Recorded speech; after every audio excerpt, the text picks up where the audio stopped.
Hello friends, केवल recipes में आपका स्वागत है। आपने कभी इतने स्वादिष्ट और मुलायम लड्डू खाए होंगे। इन्हें बनाने की विधि बहुत ही आसान है। क्या आप जानते हैं कि लड्डू सिर्फ एक मिठाई नहीं है, बल्कि ये भारतीय संस्कृति का एक हिस्सा है। यह पारंपरिक नुस्खा पीढ़ियों से चला आ रहा है और इसे मैं हर बार जब भी बनाती हूँ मुझे अपने बचपन की याद आ जाती है। मेरी मम्मी, मेरी दादी ऐसे ही लड्डू बनाती थी। चलिए आज हम शुरू करते हैं आपके साथ। ये हमने तिल लिए 250 ग्राम और इनको हम रोस्ट कर लेते हैं। आपने अभी तक हमारे चैनल को सब्सक्राइब नहीं किया है तो सब्सक्राइब कर लीजिएगा और वीडियो को लाइक और शेयर कीजिएगा और कमेंट कीजिए ज़्यादा से ज़्यादा शेयर करके, और हमें बताइए हमारी रेसिपी कैसी लगती है आपको। और चैनल को सब्सक्राइब करना ना भूलिए। बेल आइकन को दबाना ज़रूरी है। हम कोई भी वीडियो बनाएंगे तभी आपके पास सबसे पहले उसकी नोटिफिकेशन पहुंचेगी। अब तिल को हम भूनते हैं हल्का सा पिंक कलर होने तक, और इसमें एक चटचट सी आवाज़ आने लगती है जब हमारे तिल भुनने लगते हैं। हमें ज़्यादा इसका कलर चेंज नहीं करना है, हल्का सा ही भूनना है और गैस पे भूनना है। हाई फ्लेम नहीं करना है। अगर आप तेज़ कर देंगे तो तिल जल जाएंगे और वो कड़वे से लगेंगे खाने में। लड्डू का स्वाद बेस्वाद हो जाएगा। क्या आप जानते हैं तिल में क्या क्या पाया जाता है? तिल में कैल्शियम होता है, आयरन होता है और प्रोटीन होता है। ये हमारे बालों के लिए, स्किन के लिए, और इसमें विटामिन ई भी पाया जाता है और हमारे त्वचा के लिए भी अच्छा होता है। ये हमारे बालों के लिए अच्छा होता है, हमारे दिल के लिए अच्छा होता है और हमारी हड्डियों के लिए भी बहुत ज़रूरी होता है क्योंकि इसमें कैल्शियम भी बहुत सारी मात्रा में पाया जाता है। अगर आप तिल नहीं खाना चाहते हैं तो आप इसकी जगह मूंगफली भी डाल सकते हैं भून के, लेकिन तिल बहुत फ़ायदा करते हैं हमें।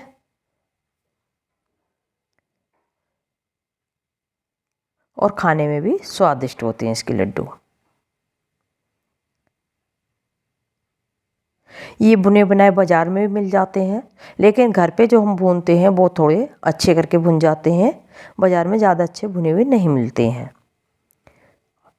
और घर पे हम साफ़ सुथरा करके इसको भून सकते हैं। कोई वगैरह बीन लेते हैं, बीन के ही भूनने चाहिए क्योंकि इसमें कभी कभी कुछ कूड़ा वगैरह भी निकल जाता है। और भुना हुआ तिल महंगा भी मिलता है, ये सस्ता भी पड़ता है। हमें चलाते हुए इसको भूनना है।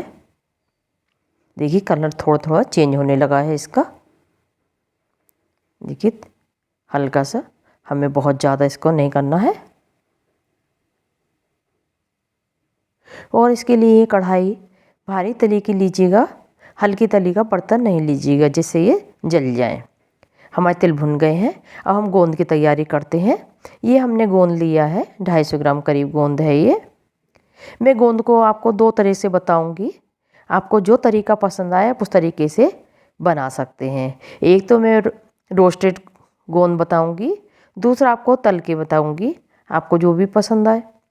ये मैं माइक्रोवेव में करूंगी रोस्ट, और ये मैं 1 टेबल स्पून घी ले रही हूँ। और ये माइक्रोवेव का तवा है। आप चाहे तो कटोरी भी ले सकते हैं, बाउल वगैरह, प्लेट वगैरह, कुछ भी जो भी आपके पास है आप उसको ले सकते हैं। और आप इसको कढ़ाई में भी कर सकते हैं, वो भी मैं आपको बताऊंगी कैसे।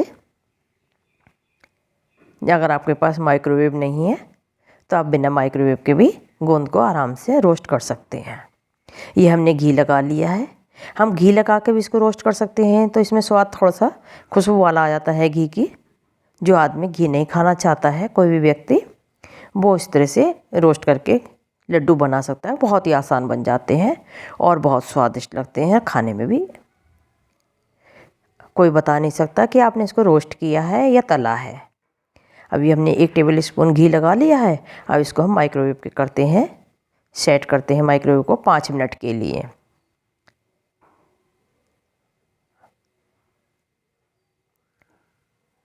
हम इसको सेट कर लेते हैं। ये हमारे 5 मिनट पे लग गया है। अब ये ट्रे हम इसमें रख देते हैं। गोंद को चारों तरफ हमने फैला दिया है। अब इसको 5 मिनट बीच में चेक करेंगे। आप ऐसे नहीं छोड़ देगा, इसको ऑन करते हैं हम।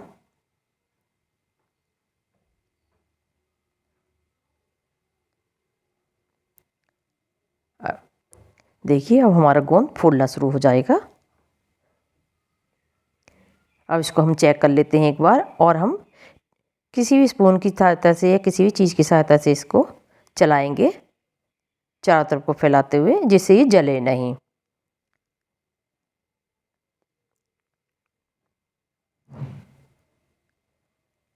अब देखिए गोंद हमारा हो गया है। अब मैं आपको दिखाती हूँ चेक करके। इसको हमने निकाल लिया है। देखिए कितना अच्छा गोंद भुना है, फर्स्ट क्लास।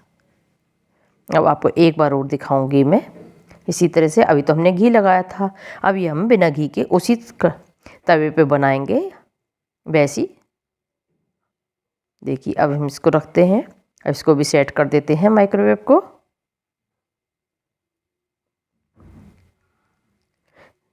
पाँच मिनट के लिए।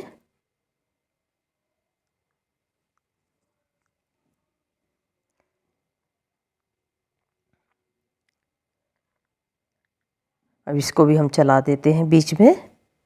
इससे बीच बीच में चलाने से क्या है, गोंद जलेगा नहीं और अच्छे से खिल के आएगा पूरा आपका।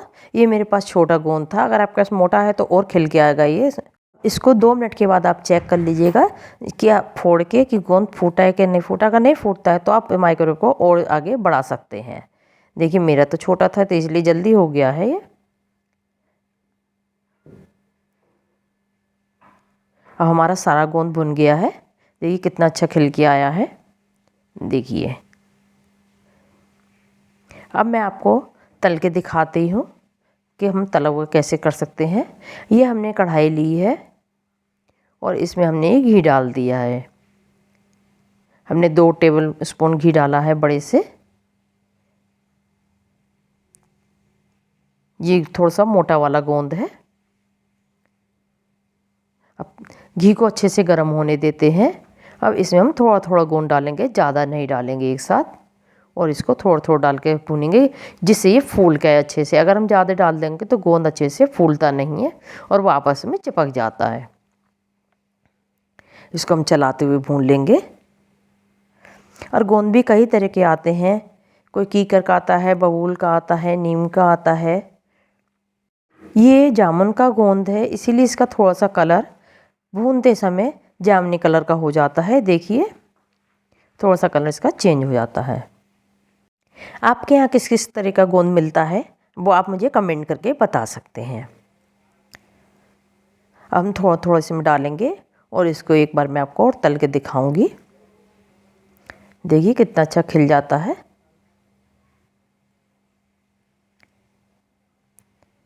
चलाते हुए हमें भूनना है इसको।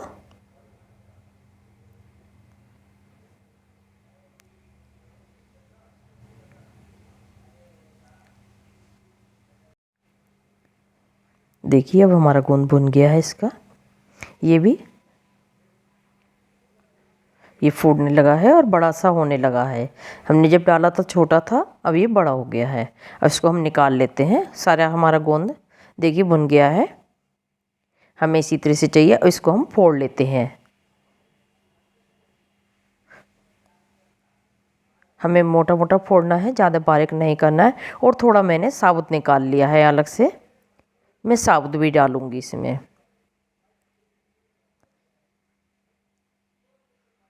हम कटोरी की सहायता से आप किसी भी ऐसे बर्तन से फोड़ सकते हैं। आप चाहे तो मिक्सी में भी इसको चला सकते हैं। मैं कटोरी की सहायता से कर रही हूँ, आप मैशर की सहायता से भी इसको फोड़ सकते हैं। अब देखिए हमारा हो गया है दरदरा सा। सभी गोंद को हमने फोड़ लिया है। हमें इसी तरह से चाहिए। अब कुछ मैंने इसमें ड्राई फ्रूट्स लिए हैं, वो भी मैंने इसको थोड़ा सा मोटा मोटा पीस लिया है। अगर आप खाना चाहते हैं तो आप डाल सकते हैं, नहीं तो आप स्किप भी कर सकते हैं। अब देखिए हमारा तिल भी हो गया है। तिल भी मैंने आधे पीस लिए हैं और आधे मैंने साबुत रखे हैं। सभी तिलों को मैंने नहीं पीसा है। अब ये साबुत वाला गोंद भी हम इसमें डाल देते हैं और सभी को मिक्स कर लेते हैं। ये खोआ मैंने माइक्रोवेव में भून लिया था और घर पे ही बनाया है, इसीलिए इसका कलर चेंज हो गया है। अगर बाज़ार का खोआ आता है तो वो वाइट कलर का होता है, घर पे थोड़ा चेंज हो जाता है कलर, क्योंकि हमारे पास इतनी बड़ी कढ़ाई नहीं होती है। गैस भी हमारी इतनी तेज़ नहीं जलती है, तो उसमें बनाने में हमें टाइम लगता है, क्योंकि हलवाई लोग भट्टी पे बनाते हैं तो उनका खोया कलर सफ़ेद रहता है। और ये मैंने गाय के दूध का बनाया है,